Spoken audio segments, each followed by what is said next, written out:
I thought love was behind me.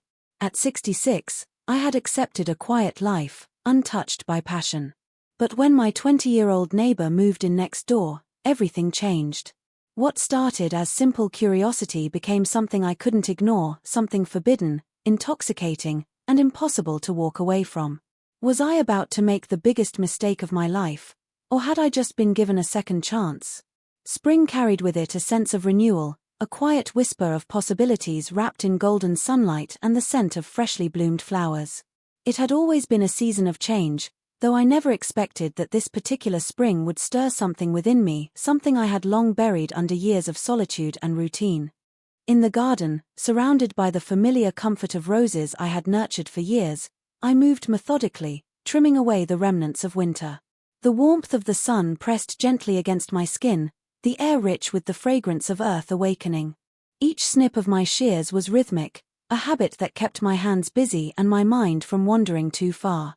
That peace, however, was interrupted by movement next door. A moving truck stood in the driveway, its back doors wide open, spilling a chaotic collection of boxes and furniture onto the pavement. A young man, lean, energetic, no older than 20, moved with effortless enthusiasm, unloading his life piece by piece. There was something striking about the ease with which he carried himself, a confidence in the way he maneuvered heavy items without hesitation. A part of me, long dormant, stirred at the sight of him, at the reminder of a time when I, too, had moved through life with such reckless energy. He struggled with a particularly cumbersome box, adjusting his grip, his expression shifting between determination and mild frustration. For a moment, I hesitated, then called out, offering assistance. The glance he shot me was quick, amused, before he managed to hoist the box into place on his own. A silent exchange, a fleeting acknowledgement of presence, and yet, as I returned to my garden, something about it lingered. The following days unfolded in quiet observation. He was always outside, skateboarding down the street, tinkering with his bike, stretching out under the sky with a book in hand. There was an undeniable lightness in the way he existed, unburdened, untethered to the weight of years. At first, I convinced myself it was simple curiosity, an instinctive awareness of a new presence in an otherwise predictable environment. But the more I saw him, the more I found myself drawn to the small moments, the way his fingers tapped absently against the handlebars of his bike when he was lost in thought, the soft hum of a tune escaping him as he worked, the unguarded way he smiled when something amused him. One afternoon, from my usual spot on the porch, I noticed his bike propped against the curb, a deflated tire in clear need of attention. His brows were furrowed, hands fumbling with the stubborn rubber, frustration tightening his movements. It had been years since I had fixed a tire, but the process was second nature. Before hesitation could creep in, I set down my cup of tea and crossed the yard. Kneeling beside the bike, my fingers moved with familiar precision, coaxing the tube into place, adjusting the seal, pressing air back into the stubborn frame. His presence loomed nearby, a quiet observer as I worked. The silence was comfortable, punctuated only by the occasional rustle of leaves overhead and the distant hum of a passing car. When I finished, I gave the wheel a firm press, satisfied with the result. He tested it, the brief moment of tension in his shoulders melting into relief when the tire held. A casual thanks, a grin that carried effortless warmth, and then the moment passed. He returned to whatever he had planned for the day, and I retreated back to my porch, but something was different. A shift so small it could have been ignored, yet impossible to dismiss entirely. That night, as the house settled into its usual quiet, my thoughts drifted against my will. Not to the countless books I had yet to read or the evening news murmuring in the background, but to the brightness in his eyes, the unfiltered enthusiasm in his gestures, the easy way he occupied space without apology. For the first time in years, I allowed myself to wonder what it would feel like to be weightless again, to exist without the weight of time pressing so heavily against my shoulders. Days blended into weeks, each passing moment carrying an unfamiliar but undeniable shift. The presence of my new neighbor had become a fixture in my life, woven seamlessly into the quiet rhythm of my days. At first, it had been nothing more than an occasional glance, a simple acknowledgement as our paths crossed. But gradually, I found myself seeking out those fleeting interactions, looking for small excuses to step outside at just the right moment. His presence was magnetic in a way I hadn't expected. Whether he was fixing his bike, sketching idly on a scrap of paper, or stretching lazily in the afternoon sun, there was something about him that made the world seem lighter, less burdened by the weight of time. It was a stark contrast to the life I had settled into, the predictable cycle of mornings spent in the garden, evenings lost in books, and nights wrapped in the comforting solitude I had once embraced. One particularly warm afternoon, I noticed him struggling again, this time with a stubborn bicycle chain that refused to cooperate. His fingers, smudged with grease, tugged at the mechanism with growing frustration. From my usual place on the porch, I watched for a moment, debating whether I should intervene. But the decision was made before I could talk myself out of it. Crossing the yard, I knelt beside him without a word, my hands moving with practiced ease. The chain clicked into place with a satisfying snap, and I wiped my fingers against my jeans, barely noticing the streaks of oil left behind. There was no need for thanks, the quiet understanding between us was enough. From that moment on, something shifted. Our conversations stretched longer, no longer confined to simple greetings or passing remarks. He spoke with an openness that caught me off guard about his childhood in a small town, about his dreams of becoming an artist, about the way he saw the world in strokes of color and light. His words carried an unguarded enthusiasm, a raw honesty I hadn't encountered in years. I listened, intrigued by the way his mind worked, by the way he saw beauty in things I had long stopped noticing. He spoke of art as if it were a language all its own, a means of capturing emotions too complex to be contained in words. And as he talked, I found myself admitting things I hadn't voiced in years, how I used to paint, how life had pulled me away from it, how the thought of picking up a brush again felt almost impossible now. "You should try," he had said, almost absent-mindedly, his fingers tracing invisible patterns against the wooden railing of my porch. The idea lingered long after our conversation had ended, following me like a shadow. The next morning, as sunlight filtered through my kitchen window, I found myself reaching for an old canvas buried in the back of my closet, my fingers brushing against dried paint, my heart pounding with something I couldn't quite name. As our interactions grew more frequent, so did the quiet moments of understanding that wove themselves between the words. There was an ease to it, a comfort that felt both new and achingly familiar. I found myself smiling more, laughing at things I hadn't found amusing in years. But beneath it all, something unspoken lingered, a quiet energy that neither of us dared to name, a pull that neither of us acknowledged but both felt. It was in the way his gaze lingered just a second too long, in the way my breath caught when our hands brushed accidentally. I told myself it was nothing. A fleeting connection, a brief spark of something that would fade as quickly as it had come. And yet, deep down, I wasn't sure I wanted it to. There was a shift, subtle at first, but undeniable. What had started as casual exchanges, moments shared over idle conversation, had deepened into something neither of us had spoken aloud. It wasn't just companionship anymore, it was something charged, something that lingered in the spaces between words. I felt it in the way our eyes met and held just a second too long. In the way his presence lingered in my thoughts long after he had gone. It was in the unspoken awareness that crackled between us, a tension that neither of us acknowledged but both felt. One afternoon, as the sun hung low in the sky, we sat on my porch, the world settling into that golden hour glow that made everything feel softer, more intimate. A book lay open between us, pages forgotten as we drifted into another of our endless conversations. He spoke of art, of the way colors told stories, of the emotions buried beneath each brushstroke. I listened, drawn in by the way his mind worked, by the effortless passion in his voice. At some point, our hands reached for the same book. A simple motion, but when our fingers brushed, the air around us thickened. Neither of us moved away. The warmth of his skin against mine sent a pulse through me, something long dormant stirring awake. I should have pulled back. I should have laughed it off, let the moment pass. But I didn't. The silence stretched, heavy with something unspoken. Slowly, almost imperceptibly, he turned toward me, his expression unreadable, but his intent clear.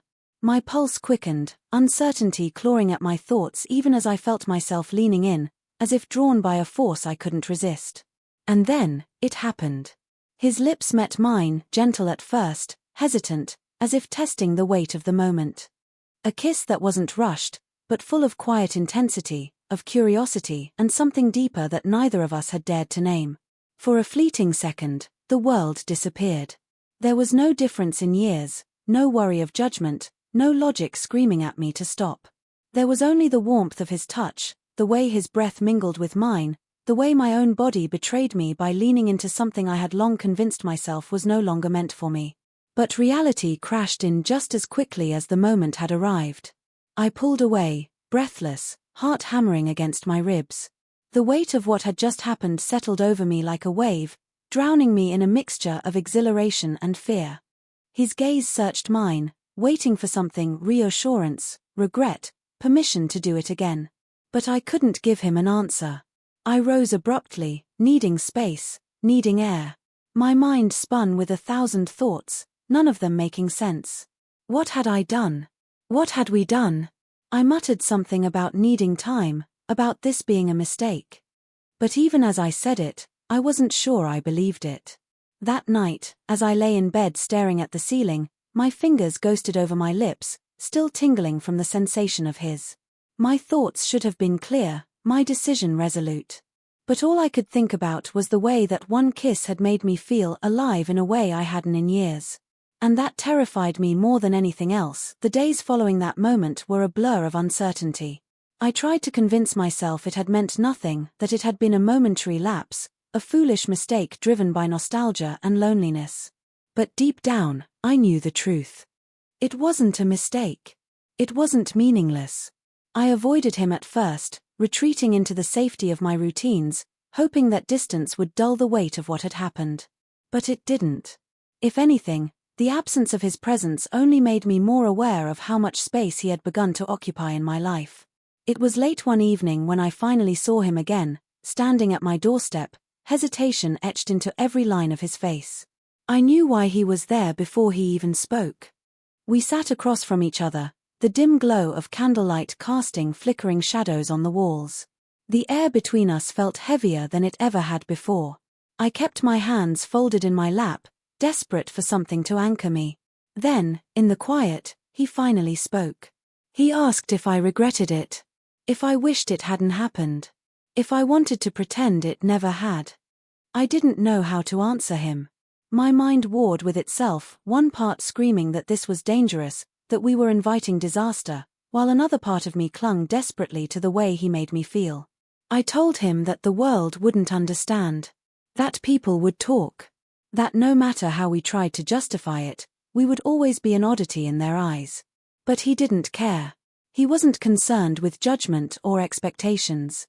He spoke of what we shared, of the connection we both felt but refused to name. He asked why we had to let the world decide for us. I wanted to argue. I wanted to tell him that it wasn't that simple, that life didn't work that way. But when I looked into his eyes, all the arguments fell away. He reached for my hand, his touch warm, steady, grounding. I could have pulled away. I should have. But I didn't. The tension that had been simmering between us for weeks finally unraveled.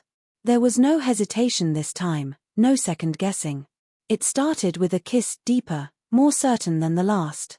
It was a quiet surrender, an acceptance of something neither of us could deny any longer. His hands traced over me with a reverence that sent shivers through my skin.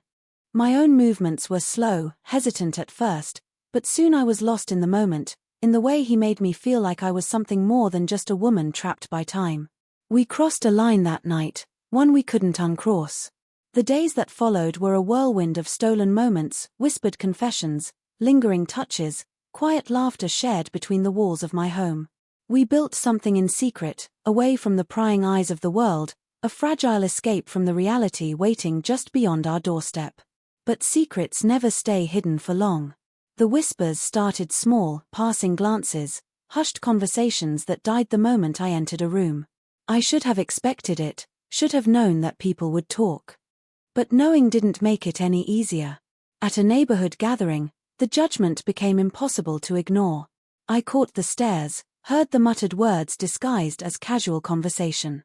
She should know better. It's embarrassing. Desperate, isn't it? Every syllable felt like a dagger, sharp and unrelenting. My chest tightened, shame creeping in like a slow poison. Jake saw it too. He stood beside me, his expression unreadable, but I could feel the tension in the way his body tensed.